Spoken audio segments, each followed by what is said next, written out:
गौतम बुद्ध की अमर शिक्षा, क्रोध को छोड़ो, शांति को अपनाओ। आज के इस विश्लेषण में या कह लें इस खास चर्चा में आपका बहुत बहुत स्वागत है। आज हम एक ऐसी कहानी पर बात करने वाले हैं जो है तो सदियों पुरानी, लेकिन हमारे आज के तनाव भरे जीवन में बिल्कुल सटीक बैठती है। तो चलिए बिना देर किए सीधे इस विषय की गहराई में उतरते हैं। हम अक्सर सोचते हैं ना कि हमारे दुखों और तनाव का कारण ये बाहरी दुनिया है, लेकिन आज आपको पता चलेगा कि असली नियंत्रण असल में किसके हाथ में है। तो शुरुआत करते हैं हमारी कहानी के पहले हिस्से से, बुद्ध का शांत आगमन।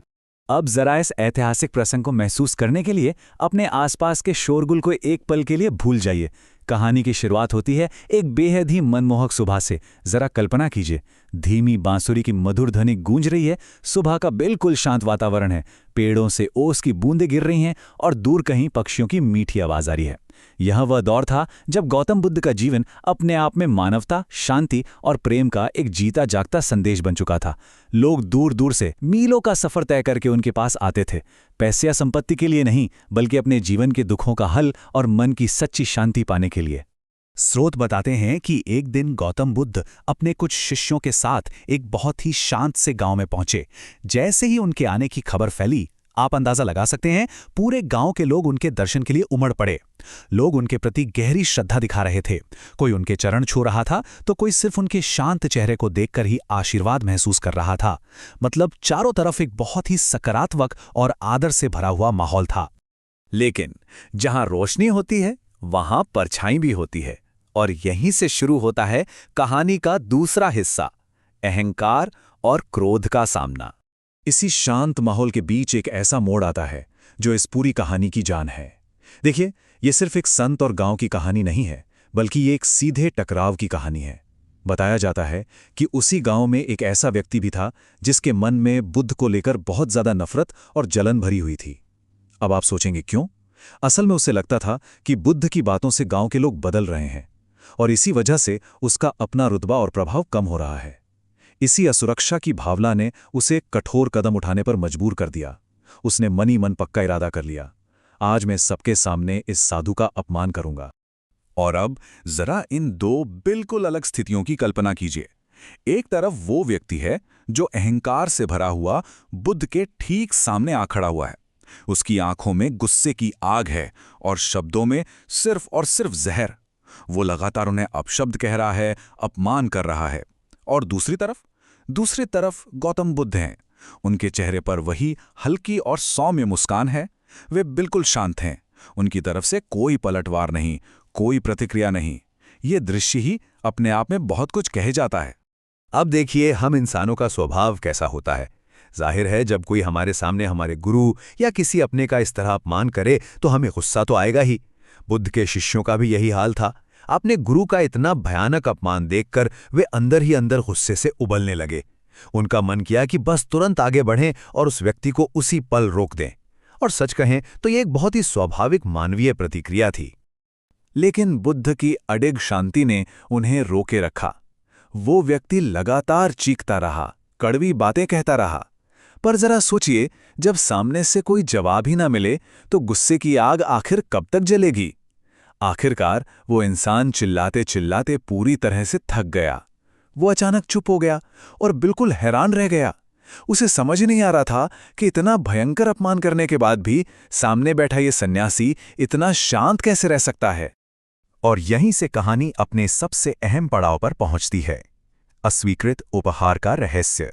जब वो व्यक्ति पूरी तरह से उलझन में पड़ गया और उसने खुद ही पूछ लिया कि मैं तुम्हारा इतना अपमान कर रहा हूं, फिर भी तुम शांत क्यों हो, तब इस कहानी का सबसे बड़ा मोड़ आता है। बुद्ध ने उस व्यक्ति की नफरत का जवाब एक बहुत ही सरल लेकिन जीवन बदल देने वाले सवाल से दिया। उन्होंने बहुत ही शांत स्वर में पूछा, यदि कोई व्यक्ति तुम्हें कोई उपहार दे और तुम उसे स्वीकार ना करो तो वो उपहार किसके पास रहेगा?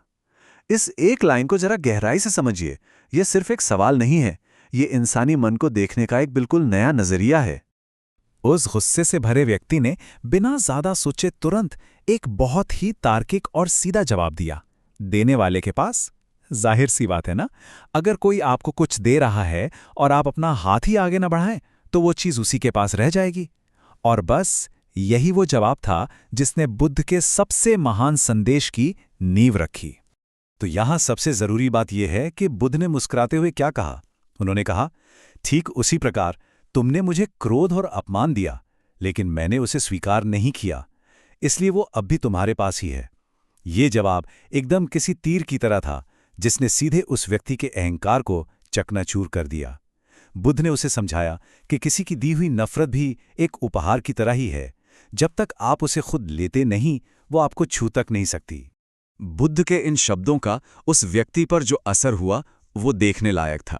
सबसे पहले उसकी आंखें तुरंत खुल गई और उसे अपनी बहुत बड़ी गलती का गहरा एहसास हुआ। फिर उसका सारा झूठा अहंकार ताश के पत्तों की तरह ढह गया और शर्म से उसका सिर नीचे झुक गया। वो अंदर तक हिल चुका था। उसने बुद्ध के चरणों में पूरी तरह से समर्पण कर दिया और सच्चे मन से माफी मांगते हुए बोला, मुझे क्षमा कर दीजिए, आज आपने मुझे जीवन का सबसे बड़ा सत्य सिखा दिया। गौतम बुद्ध, जो कि करुणा के सागर थे, उन्होंने उस व्यक्ति को उठाया और बहुत ही प्यार से अपने अंतिम शब्द कहे, क्रोध इंसान को जलाता है, लेकिन शांति उसे मुक्त करती है। यह एक लाइन साफ कर देती है कि गुस्सा कभी उस इंसान का नुकसान नहीं करता जिस पर वो किया जा रहा हो, बल्कि वो उसी इंसान को अंदर से जलाकर राख कर देता है जो गुस्सा कर रहा होता है। तो चलिए अब इस विश्लेषण के आखिरी हिस्से की तरफ बढ़ते हैं। आइए देखते हैं कि इस कहानी से हम आज क्या सीख सकते हैं। इस कहानी की सीख हमारी रोजमर्रा की जिंदगी का आईना है दोस्तों।